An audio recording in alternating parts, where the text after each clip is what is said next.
don't know. Well, look, yeah, let's go ahead and get started, man. But I want to start with something here. Let's see. Yeah, everybody here, you all the parents had kids and stuff, or children, should I say? And you know, when they were little, and you hear them around the house playing, running around, whatever the case may be, and all at once they may go silent, right? And you know, you don't realize it until the silence hits, and then you say, "Man, what in the world? Let me go check and see what the hell these kids doing," you know. And I remember walking in on my daughter one time. She went silent, man, and told my wife, I said, she must be getting into something, man. I went in there, man, and she got into the baby powder. It looked like Casper the Ghost sitting up on the bed. Baby powder, man. So my thing is, man, old Elon, he done went ghost on us. Yeah, he did. What in the world going on with Elon? Elon losing money. Huh? Yeah. He believes. He running scared. Well, he lost a little bit on that election thing. He's lost over $200 billion. He lost over. Yeah, plus, you know, he been talking bad about Trump's people. So, you know, he gotta keep it down, because he want to keep on, so he can keep on getting that government money. Mm-hmm. Right. You know, it's like the welfare checks them people was getting. You know what I mean? You ain't gonna do nothing. You ain't gonna do nothing to mess up that check. Mm-hmm. Right. Yeah, I see they feuding a little bit. Seems like they doing a little feuding. They joined at the hip because Trump can't do nothing to mess up that doggone money, because the only power he got over them Republicans is Elon's money. Mm-hmm. And Elon's money is going from the Trump corner. He ain't nothing. And them jokers they're gonna run like rats when the lights come. Mm-hmm. So you guys think we seeing a crack in the in Trump's power here with all this mess that's going on, especially today when he decided to back off his tariffs and all that crap? Oh, most definitely, because the bond market started to crash and nobody was investing in them. Mm-hmm. And that scared the world, the global market. The big boys started calling them, saying, "Hey, look, you about to crash the market permanently." And Smith froze up. Yeah, he went over to the other side of the planet. Well, look, so now Smitty, you froze up on us, so we didn't get your last what you were saying. I said the bond market was the one that was messing up on them. So when the big boys called him and told him, "Hey, you need to come off the tariffs," he had to come off them tariffs because he was messing with big people's money. Mm-hmm. Not little, but you don't care about little people's money. But when you start messing with big people's money, big people got things they can do to you.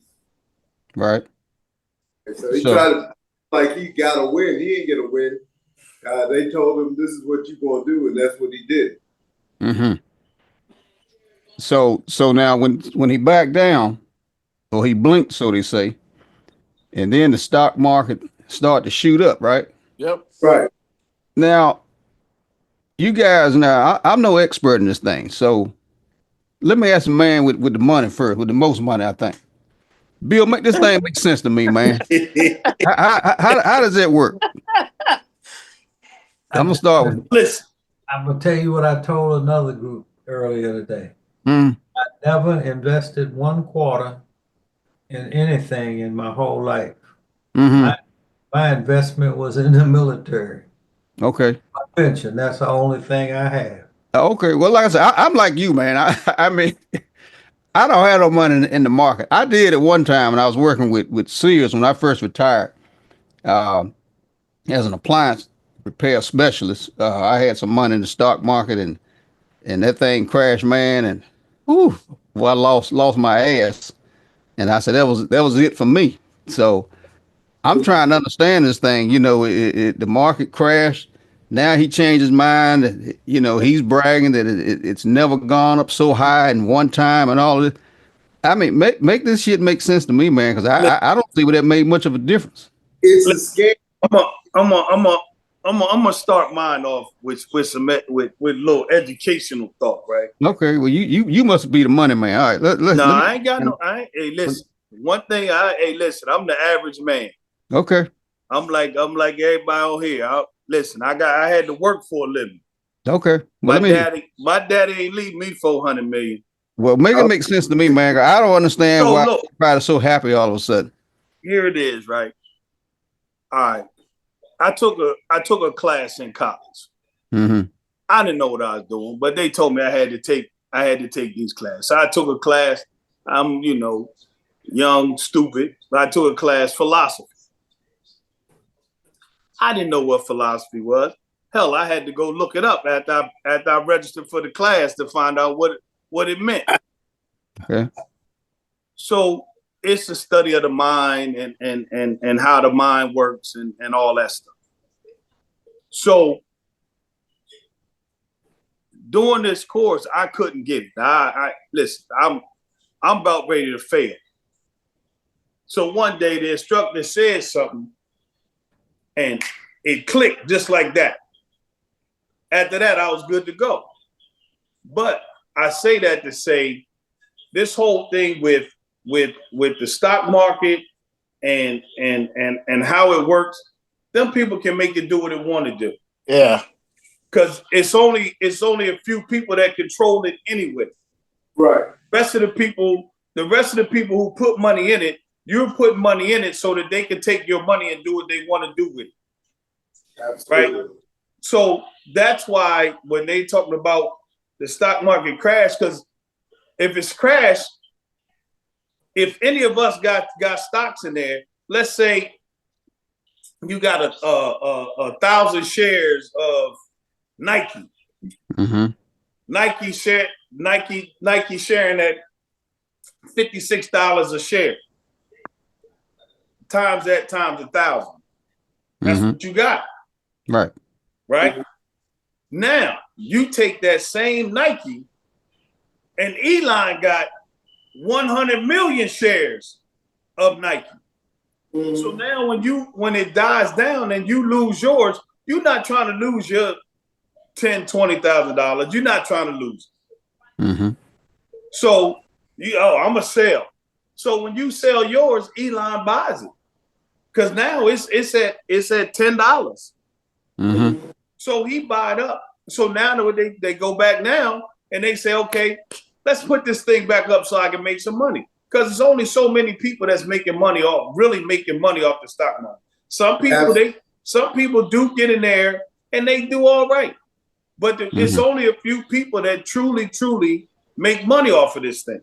Because if you don't have enough shares to really show that you got something going on, it's nothing. And they can make it do what it want to do.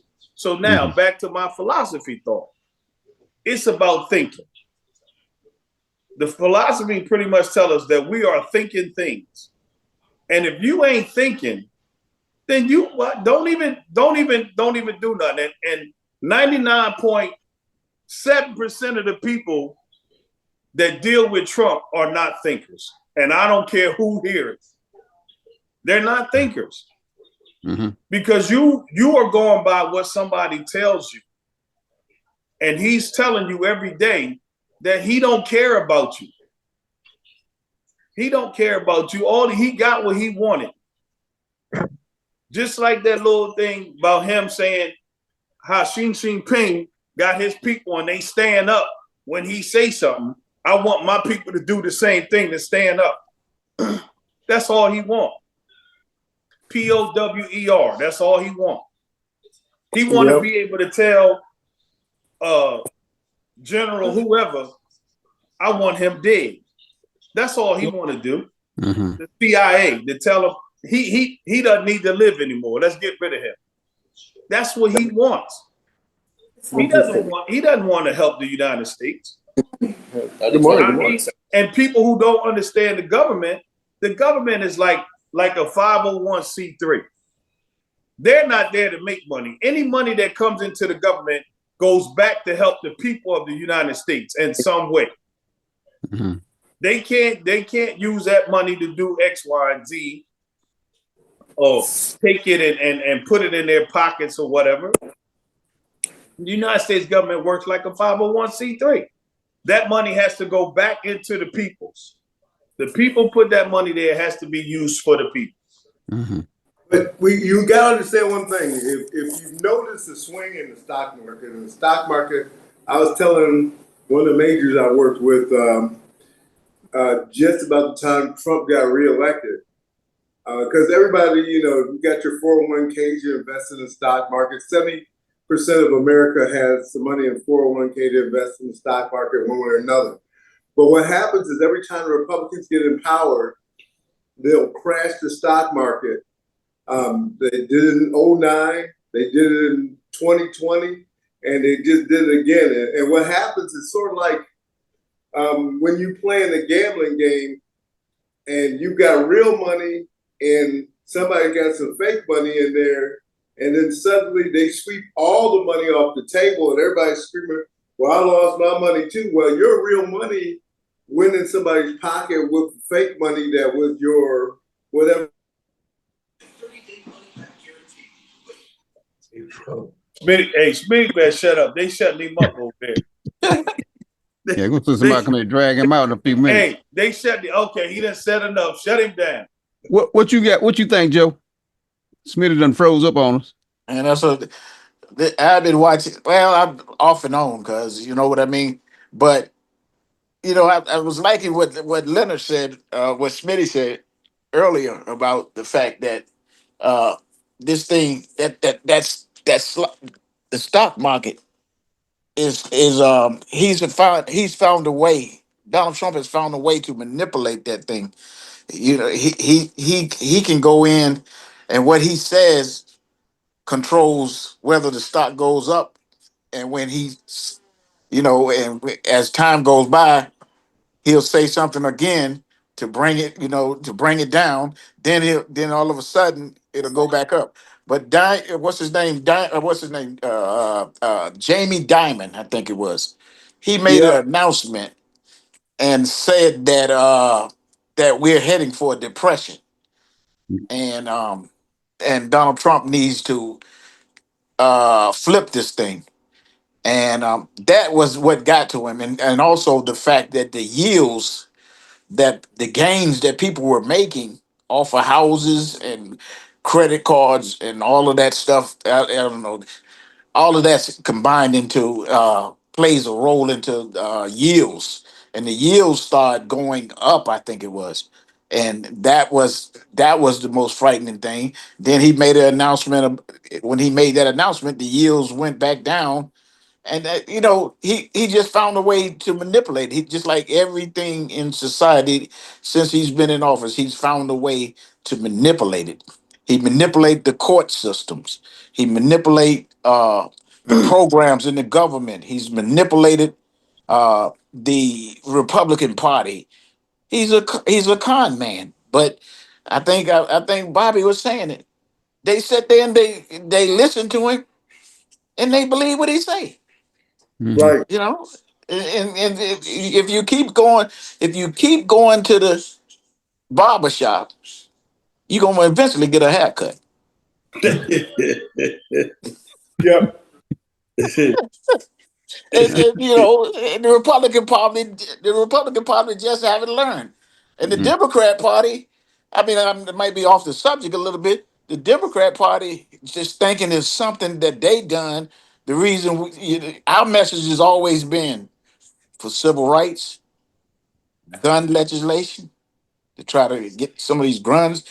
That's what the Democrat Party has always been about. That's our message. That's what That's what we're about. But Mhm. now we're thinking that that message we've been using over all these years, it gave the election to Donald Trump. But Donald Trump, he's a con man, and on the facts, I think that he went in there and manipulated that election. Manipulating and stuff like He stole it. He stole it. He was always saying that the Democrats stole it from him. But now then he comes right back and do it himself. And that's true, but that's the only way the Republicans are going to win. Yeah. That's the only way they're going to win, is that they that they manipulate and cheat, because the 51% of the country want to see most people survive. Right. Mm-hmm. And it doesn't matter what skin color you are, whatever. They just want to go through their daily lives and be all right. You know, and that's the 51%. I mean, it's probably more than that, but I put 51 to put a little weight on the side of what's positive. Right. You got people that run around and you know, they want to, you know, Trump, but they can't even explain anything about how the government works. They can't even explain to you what you do if you get a traffic ticket. Mm-hmm. And what can they explain what he has done, Bobby? But that's what I'm What saying. has he ever done for anybody But since he's been in office? that's my point, Joe. That they can't explain anything. And if I'm going to get involved in something, I'm going to be able to explain why I'm there. I'm going to be able to express why why are you standing on that street corner? Because I ain't got nowhere to live. Mm-hmm. And it's light right here at night. Right. So I can see what's going on. I'm going to be able to explain why I'm doing what I'm doing. And they cannot explain anything. But you gotta understand, the key is they're not trying to explain. What they did was they did the old bait and switch. They're not telling you that they're doing anything. They went with identity politics. They said, hey, listen, you're better than that person and that person and that person, and that's why you elected me. Not for what I did. So at the end of the day, as a matter of fact, I was on chat with some guys I used to go and do the IG with, and they big Trumpers. And after all is said and done, all the things that he's done, all the things that he did with the tariffs and all that, when they came back around, they switched it up to, oh, we want to talk about abortion. Oh, we want to talk about immigration. So at the end of the day, that hip pocket thing that they're going for is identity politics. It's not about they would lose all the money in the world if you said that you were shipping immigrants out of the country. They don't care about that. Listen, my 401k can crash, but can you get all the immigrants out of the country? Hey, my 401k can crash, but can you get all them books talking about Black history out of my library? And that's what they're about. Well, what we just witnessed this week is a hustle. It's a hustle. Amen. That's all. You're right. That's all it was. I like that. It's a hustle. I cause the market to drop. Chester sells his stuff. Mm-hmm. I buy Chester stuff at a low. Something cause the market to rise, and then I sell the stuff and make money off of Chester getting scared, selling his stuff. Yeah. So, Hold your thought 1 minute, Bill. He said the other day, now's a good time but go ahead. Keep going. Keep going, Bill. But that's the hustle. Mm-hmm. I'm gonna put 100. How you gonna have 125% Sure. on China? And people fell for that when Yeah, they did. when I mean, you know, we have to realize that Congress didn't get excited because Congress can do insider trading, and they won't get. Legislators can do that, and they won't go to jail. But if y'all do it, y'all will go to jail. Mm-hmm. So they making money. So that favors. So what just happened with the market favors the rich. Yeah. Yep. It favors. It's designed to. I take my money and I somebody tells me I'm gonna buy, so I buy some Apple. And Apple started dropping, I get scared and sell it at a low. Mm-hmm. And Mac buys it. Wait till it doesn't have to go all the way back at the top. if he buys it and it just goes up $10 a share, he'll sell it. He still got $10 profit a share. Yep.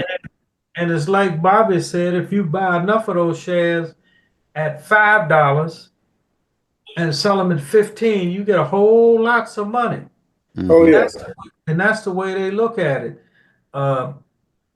So that's really what happened, what I saw happening, the hustle. Yep. When I saw that thing, it was dropping sharply, and then it started leveling off. I said, "Oh Lord, here comes the hustle." Yep. And You I didn't- don't. And let me ask you, Bill, you didn't buy none, man? Man, I told you I ain't never invested because I know to stay away from a hustle. But Wait. and here, I know to avoid 6/8 flats. Mm. I know that J.D. Vance got rich because he hooked up to a hedge fund operator who Peter showed Thiel. him how to play the market. I know that it was a brother. I know that 20 years ago there was a brother who came out of MIT and he knew the game and he started beating them at the game. They sent him to jail. Mm. You can steal from the poor, but you can't steal from the rich. But this is the thing, like and all of this stuff with the tariffs on Mexico and Canada and China and whoever else. Why do we even have tariffs? Or why? This is the whole thing. The thing that they don't want to face is why America's in the position it's in, with China having so much control over the United States. Right? Mexico's not big enough to have the same control that China has. Right? But it all boils down to the greedy CEOs, the Elon Musk now, but back when, so they take their product, and so if I don't want to pay an American $20 an hour to make this steel. I send it to China, and I pay all of China $10, right? And then China pay their people 50 cents. Right. All right. So now you got this steel coming over. But guess what you got to do when you do that? Because you want that steel made a certain way. So you got to send your patents with it. Right. So that they can read that. Well, So now they take your patent. If you said they change it to it. Now they have a patent. Yep. So now they took your product. They still half making yours, but they making theirs too. Matter of fact, that's what's And happening. they selling more of theirs than they are of yours. Yep. So this is what the CEOs, because hey, we ain't had no whole lot of black folks that had the money to do that. So they can't blame that on us.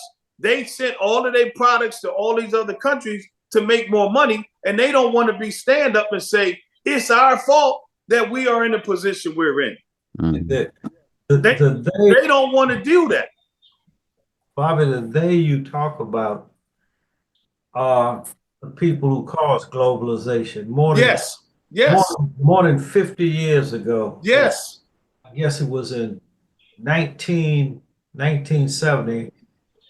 I was talking to my next door neighbor who worked for IBM, and he was a big man at IBM. And I had just found out that IBM was shipping its stuff overseas. And what it concerned me was I got a GE light bulb to put in my house. It was made in Malaysia. I was saying, damn, they're making light bulbs over there. And so I talked to my next door neighbor and I asked him, I said, what's going to happen to the American worker with y'all shipping jobs overseas? Well, we have to, our stockholders expect certain profit. And if we don't do that, and so it just made me understand, and it drove home to me that labor costs in any manufacturing, the biggest cost is labor. Absolutely. So Yes. you see some things happening here, and I'll just share a couple of them. Why do these foreign automobile manufacturers build their plants in the South? Because of the And I'm going to share with you why. Because in the South, you don't have unions. absolutely. You don't have the United Auto Workers, so they can use robots. But in the plant in the North, the only thing you can use automation for in a union state for UAW is to assist the worker. You can't use automation to put a worker out of work. Ah, So they put them in where you have right to work laws where you can use all the robots you want. If you right. go to a Toyota factory, you can see them turning out cars faster than they do in Detroit with fewer workers. And you say, how does that happen? Because the union has a rule that you can use automation to assist the worker, to make a worker more productive. You can't use automation to put a worker out of a job. That's why they build the plants down south. And here's to bring that forward. The robots will last for days off. Yeah, to bring that forward. Robots don't take vacation and they don't get no retirement pay. And to bring that, they don't have sick leave. Yeah, to bring that forward. Now you can just look at when California was Silicon Valley. Right. They was making all the computer chips and chip for this and chip for that. Then they sent it to China. So now when in 2020 and 2021, when we were having the problems, who had the control? China had all the control because we no longer made the chips and stuff that we needed here in this country. Why? But that's I have to share something with you about China and chip making. I was in China when they had a problem. It's a company called Foxconn over there where they used to make Apple stuff. And the workers were working so hard at that place that they were committing suicide. They were jumping off this balcony and killing themselves. China, they have rules that you have, if you do something like that, that's a crime against the people, punishable by death. And in China, if you get the death penalty, that's going to be accomplished within a year. It ain't no long 4 years appeal. You'll be, so you know what they did at the Foxconn plant to keep the managers from being charged with crimes against the people? They put a net underneath the balcony. Yeah, around the building. They put a safety net around the building. I remember that. Catch them on the way there.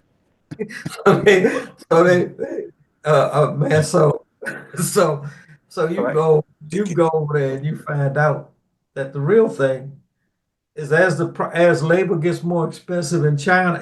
First, when I was young, it wasn't China, it was Japan. Right. We would laugh if you got something from Japan. Then next was Korea. That's right. Then next came China. Then next came Cambodia. And now it's in Bangladesh. And it hit some Central American countries for labor. So when they talk about bringing plants back to America, that's a possibility, but it's not going to happen overnight in the next 4 years. No. That's right. We don't even have the road structure, the infrastructure to provide the logistics to plants in and out. We don't have that. And you can go and see how roads are deteriorating. Go to Gary, Indiana, where they used to make steel. It's hard to get the stuff in there and out to make steel because they just don't have the infrastructure. Plus the cost. I mean, I was told that the reason we have the Navy we put so much money in the Navy is to protect the shipping routes so they can get the cheap stuff here from Asia on those ships. That's the one thing, but then probably the big thing that I would say that we need to be aware of is why did Americans elect Trump to do this. Mm-hmm. And the best I can figure is Trump appeal to the underlying racism that has never been eliminated in America. That's right. Amen. Exactly. That's it. That's one of the reasons. That's one of the reasons. No, I'm gonna tell you that's the primary reason. That's 100%. I agree. Because here's what I'm gonna give you. If the overwhelming majority of white people in America were not racist, why would we be in a situation in 2025 talking about you took my books out of school, you destroyed my history, Right. you don't want to learn about me? This would have all been solved 100 years ago. Mhm. Yeah. But with the fact that we still fighting this stuff should make us all aware, and this is white and black people, should make us all aware that we haven't really faced up to the fact And that we don't want to consider descendants of Africans enslaved in the United States as human beings. Mhm. I don't disagree with you at all, Bill, on that. I think it all that was the number one reason when we first came out with these podcasts. That's what we started talking about: systematic racism in the United States. I mean, that is, but Donald Trump put a chokehold on yeah. that party. He put a chokehold on them. You know what I mean? And he is a con man. I mean, and that's another reason. You know what I'm saying? I know it has to do with a lot to do with racism, but he got in that party because he put that chokehold on him, and he's a con man. Look at his resume. His resume, he has, he has, um, he has what bankrupt 6 organizations, Right. But Joe, 6 of them. let me just point out something to you, Joe. A lot of what he says is not just calm, because if you read the Republican National Platform, it's a condensed version. It's a condensed version of Project 2025. Absolutely. I'm not saying that, but I'm saying he has those that hustle, New York hustle thing that he uses to. You look at how could you look at back when Jonestown came about and Jim Jones.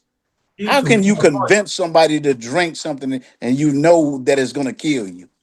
But the best hustlers I ever ran into in my life weren't from New York. I'm sorry, Bobby. They're Well, from the South. They were there's hustlers everywhere. Birmingham, Alabama. There's Yeah. hustlers everywhere, bro. Yeah. Oh, but the best I ever saw was in Birmingham. I ain't gonna lie. They got some good ones out of North Carolina now. Yeah. And most of them migrated to New York. That's how come But the hustlers that went to New York was from down south. Yep, they migrated there, and that's where they got their reputation from. Yep, Hey, Frank Lucas, straight out of North Carolina. absolutely. Mhm. Yep. No, But one of the things that you talked about, Colonel, was you was talking about the racism, but you got to understand one thing: the rich use racism as a tool. The poor man uses it as a Bible, but the rich uses it as a tool to control the poor and separate all the poor from each other, so they fight each other as opposed to fighting them. And that's the real trick. I read some many years ago, probably about 60. Well, yeah, about 60 years ago. I was in the Library of Congress reading some rare books.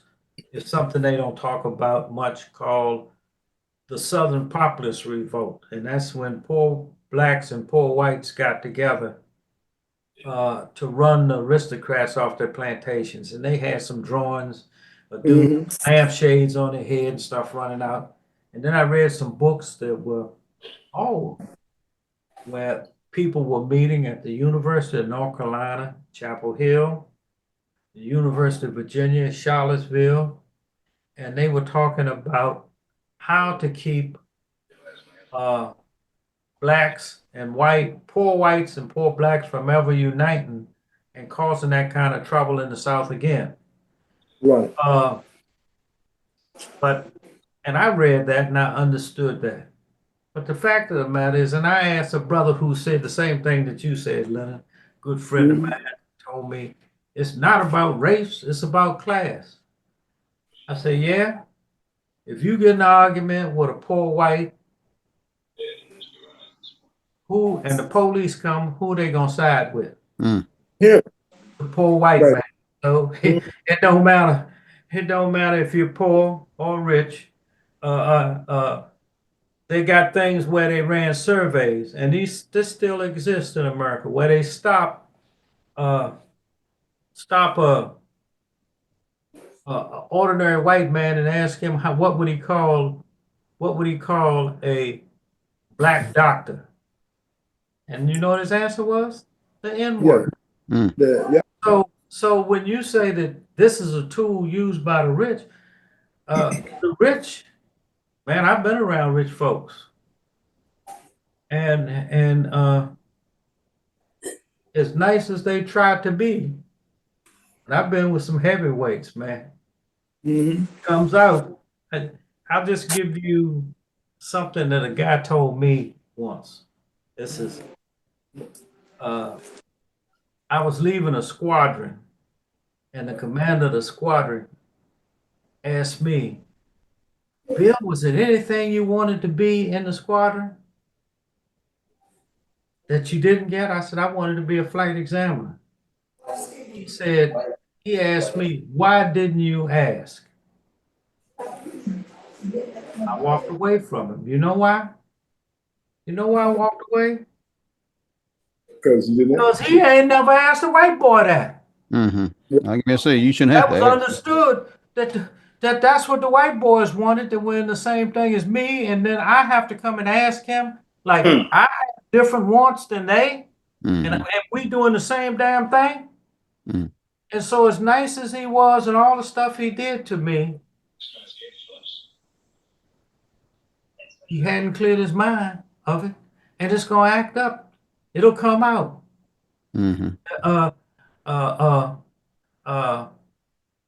I've been with a dude you seen on television all the time as a military analyst. And I can tell you, I walked away from him because he did something, the same thing. And he brought a brother down, a senior master sergeant, showed me how he had rid himself of, not a senior master sergeant, a command sergeant major. You don't want to call his name? Huh? You don't want to call his name? I ain't gonna call his name on television. Y'all see him on television. I'll edit it out. I'll take it out. Who is it? Let us know. I promise you, I won't put it in there. Just between us. Okay. I won't leave it in. Okay. But I seen him doing all this stuff to try to get me known so I could be promoted to a higher rank. And then him get mad at me and bawling me out in front of junior people. Yeah, Leonard, yeah. Bawled me out in front of captain and a major. Wow. Yeah. So you see, yeah, they talk that way, but it's like me talking about I have a colonialized mind. And I try to escape that colonialized mind, but at certain times it comes out. It does, yeah. And I have to go back and look at myself and say, you shouldn't do that, because that shows that you haven't rid yourself of a colonialized mind. I just look at it simple. If the majority of the people in America were not racist, we wouldn't have these problems. That's true. Yes. I agree with you. So I mean, they've had many times a vote, and we as black people, many times allow them to escape. Yeah. And I was just in a conversation today, and we were talking about that. And one of the things that came out, I remember what my aunt said to me, because I had on a bebop hat. You can't make the white man mad. Don't make the white man mad. The question is, why not? He don't hold back in making you mad. Right. This is part 1 of a 2.5-hour podcast. Be sure to come back and catch the remainder of this podcast. While you're here, how about hitting that like and subscribe button? It does help my channel grow, and you'll be notified anytime I post another podcast. So be sure to return and catch the conclusion of this podcast.